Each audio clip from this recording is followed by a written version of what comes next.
Hello, pharmacists. Hope you all are doing well. Since last 2 weeks, I don't have any topic to talk on, and quite busy with some stuff.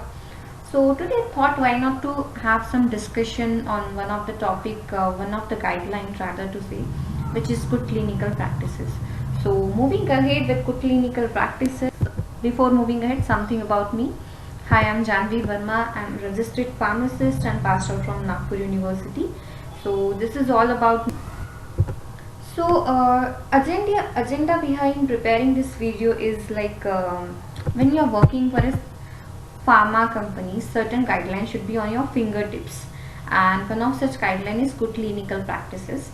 And such kind of video may help you to understand what GCP in a simplified way, and also those who are learning GCP for the first time, it will help you to understand in a better way when you are going through the vast document of GCP, and when you are going for an interview, this may helpful.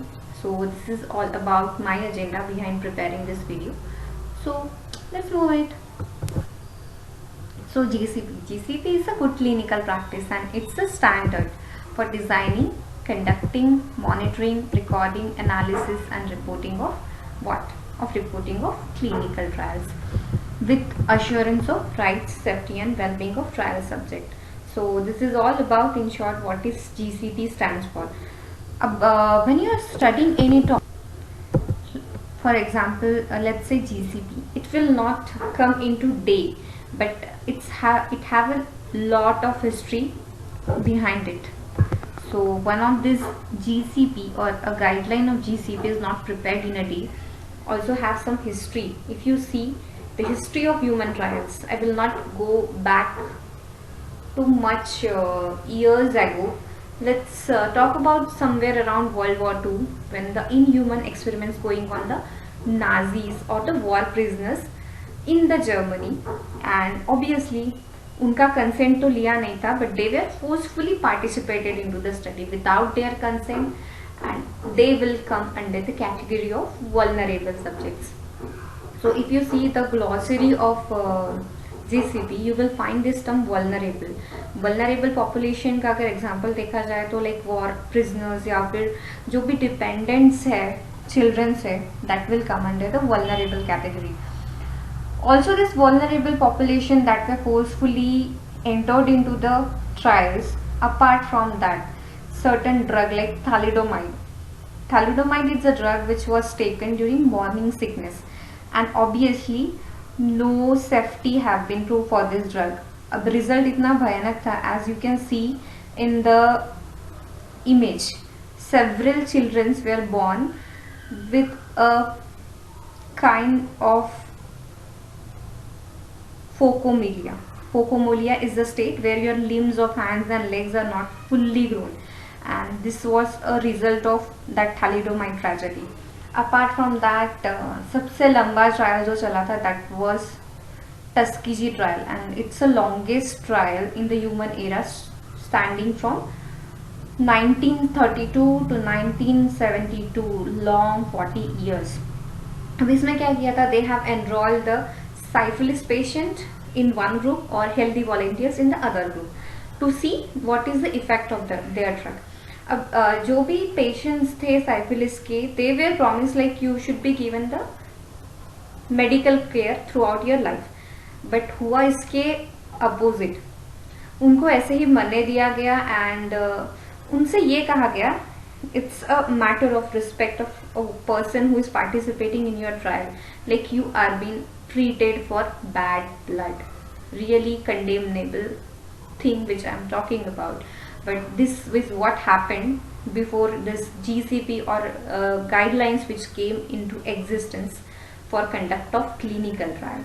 So इन सबको ध्यान में रखते हुए ये जो भी trials थे, like they are compromising somewhere the rights, safety and well-being of trial subjects. So many guidelines came, like Nuremberg Code, then Declaration of Human Rights, Kafir-Harris Amendment, Declaration of Helsinki, Belmont Report, and international guidelines for biomedical health research involving human subjects. ये सारे एक के बाद एक आते गए, but These experiments are also conducted across the world and several guidelines are applicable that particular region. ऐसा कुछ uniformity नहीं था. So इन सबको ध्यान में रख there is a evolution of ICH GCP. So what is the purpose? Like need for safe and efficient product for various health problems. Drug development is expensive and time consuming process. Need for efficient quality systems. Global drug market. Obviously when you are preparing or manufacturing your drug in India, you need to market it in other countries. You have to match their guidelines. So there should be a uniformity across the nation. In order to harmonize, there is an evolution of ICH GCP. So this is the reason behind GCP, evolution of GCP. You can write in the comment box what it stands for ICH. So I have told you like GCP have their roots somewhere in the Declaration of Helsinki. So GCP also have certain principles, 13 principles of ICH GCP. We will see one by one. First one is risk should be outweighed against benefits. Obviously there should be a balance between risk and benefit, and there should be more priority towards benefit rather than risk. Then right, safety and well-being of trial subjects. Obviously as we have seen in the past trial, it were compromised somewhere. Available non-clinical and clinical information, non-investigational product should be adequate to support the trial. Then should be scientifically sound and described in the protocol trial. Obviously before starting any trial you should have a written protocol, and that should not be only written, it should be approved rather by your ethics committee. Then medical decision on behalf of subject should be taken by the physician. Then individual involved in conducting a trial should be qualified. Obviously they should not be only qualified, have some experience or training. Then freely given informed consent form. It's a major point which is lacking when you see the inhuman trials that we are conducting in the past. Then clinical trials information should be recorded, handled and stored in accurate reporting and interpretation and verification. Then confidentiality, it's a most important thing. When you are taking consent from anyone to participate in the study, you should not disclose like you are suffering from this, or you should not disclose the address or the name of the person who you enroll as a study participant in your study. Then systems with procedures assure quality. Obviously there should be quality at every aspect of the trial. And last but not least, ethical principles of Declaration of Helsinki. So this is all about 8 principles of ICH and GCP. अब ICH GCP क्या है? एक long document है that is divided into 8 parts. First one is glossary. Glossary एक बहुत सारे terms है that you will come across when you are try to learn clinical trial. What actually clinical trial, what is जैसे कि adverse event हो गया या serious adverse event हो गया, इनको अगर आपको in detail में पढ़ना है तो that will come under glossary. Second part is dedicated to principles of ICH GCP that we have seen just now. Then third one is institutional review board and independent ethics committee, followed by investigator sponsor, clinical trial protocol and protocol amendment, in brochure and essential documents. So these are the 8 parts of ICH GCP. So we are going to see one by one. अब ये जो की role है ICH GCP का, इसको समझने के लिए मैं एक स्टोरी लाइन की तरह बताना चाहूँगी. जैसे कि मैं एक स्टडी हूँ, so I am one of the study and I want to join one of the family which is going to be my family. So I will come across several members of that family. So सबसे पहला head of the family है, तो that is sponsor. Sponsor का दाया और बाया हाथ है investigator और ethics committee. जो भी decision है that will be taken by investigator on behalf of sponsor and ethics committee. और लास्ट में जो है एक रूल बुक लिखी गई है. मैं जब इस फैमिली में जा रहा हूँ तो I have to follow this rule book throughout my stay at this family. So this is all about the various key roles in GCP. So we have sponsor, investigator, protocol and ethics committee. So this is all about in short who are the key players in GCP. अब जैसे कि मैंने कहा था IEC-IRB, so IEC-IRB is nothing but institutional ethics committee and institutional review board. अब कोई भी trial conduct कर रहे हैं, in you are conducting in an institution और you are a CRO, you should have a ethics committee at place जो कि एक वॉच रख सके आपका ट्रायल सही वे में जा रहा है. आपके पास प्रोटोकॉल है, प्रोटोकॉल के तहत आप मूव कर रहे हैं and that protocol is obviously approved by IEC and IRB. So इनका मेन ऑब्जेक्टिव क्या है? To protect the right, safety and wellbeing of trial subjects. Second one is review and approval. जो भी डॉक्यूमेंट जनरेट हो रहे हैं या फिर बिफोर ट्रायल आपको एक ट्रायल प्रोटोकॉल बनाना है, that is obviously to be reviewed by ethics committee before you start the trial. अभी इथिक्स कमिटी का कंपोजिशन अगर देखा जाए तो it is consisted of 5 members. It may or may not have more than 5 members. Obviously in case of certain trial like अगर कुछ specific trial है तो medical expert is also included in the ethics committee. So what are those 5 members? सबसे पहले तो है कि medical and science background के लोग होने चाहिए, non medical non scientific background के होने चाहिए एंड कुछ लेमैन होने चाहिए. That will see like you are going in a right direction towards the right, safety and well-being of trial subjects when you are conducting the trial. And this ethics committee may also give you recommendations in certain cases. अब आपके trial में कोई serious adverse event हो गया या कुछ compensation की बात आई कि आपको पार्टिसिपेंट को कितने कंपनसेशन देना है, that also be taken care sometimes by ethics committee और they may recommend in that case.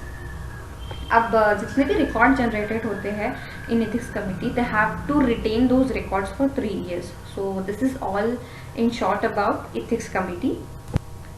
Then investigator, जो मैंने दाया और बाएं हाथ किया था ना, तो स्पॉन्सर का दाया और बाएं हाथ, तो उसमें एक आता है investigator. Investigator obviously is your physician who has the responsibility for the proper conduct of clinical trial. Obviously medical care or medical decision should be taken by physician only. Then communication with your ethics committee, compliance with the protocol, whether you are following it or not, should be seen by investigator. Then further एक randomization procedure या फिर unblinding एक काफ़ी अच्छा term है. Like when you are dosing your participant, it should be according to your randomization. Randomization is generated by the pharmacokinetics or the statistician before the start of trial and they are blinded. In this case also there are 2 types, blinded, single blinded and double blinded. So that we are not going to see in depth, only have to keep in mind what is randomization. Randomization it's एक code होता है investigational product का और वो randomise कर दिया जाता है between your subjects based on आपका स्टडी कितने पीरियड्स का है, 2 periods, 1 periods and so on. So that you are following or not, it should be seen by investigator. Then informed consent, obviously when you are enrolling your trial subjects into the study, it should be followed by informed consent process. Informed consent होना ही चाहिए, otherwise that will not give you assurity like your participant are participating with their willingness or not. Then अगर कुछ serious adverse event हो जाता है या फिर कहीं ना कहीं जो सेफ्टी है वो कॉम्प्रोमाइज हो जाती है या फिर किसी और वजह से, investigator has a right to premature terminate your study or suspend the trial. So this is all about in short role of investigator within GCP. Last में आता है स्पॉन्सर. अब स्पॉन्सर बोला तो as you have seen like in many TV ads they are sponsoring so many shows like Indian Idols. Here also sponsor, it's an individual company, institution and organization that takes the responsibility for the initiation, management or financing of a clinical trial. So इनका काम क्या है? पैसे देना और trial करवाना. But not only that, remain to financing. It should assure like quality management, like every aspect of clinical trial there should be a quality in place. Then thereafter trial management, data handling, record keeping, investigational selection, then allocation of responsibilities, compensation to trial subjects, then notification and submission to regulatory authorities, confirmation of review by IEC IRB, manufacturing, packaging and labeling of handling of investigational products, or last but not least, premature termination of studies. So this is all about the role of sponsor in short. और last part है GCP का, that is talking about essential document. अब आप इतना बड़ा trial कर रहे हो, so obviously so many documents are generated and that are categorized into different stages. when you see this essential document, it's nothing but a checklist. What are the documents which you are generating before the trials, what are the documents which you are generating in between or ongoing trial, or what are the documents at the end of study or at the termination of trial. So all this checklist or all these, what are those documents, you can see in the document of GCP, which the link I am going to mention in the description. Just go and check what are those documents which is talking about start, middle or termination of the trial. Hope you like this video, and if you have any doubt, query, just write it in the comment box.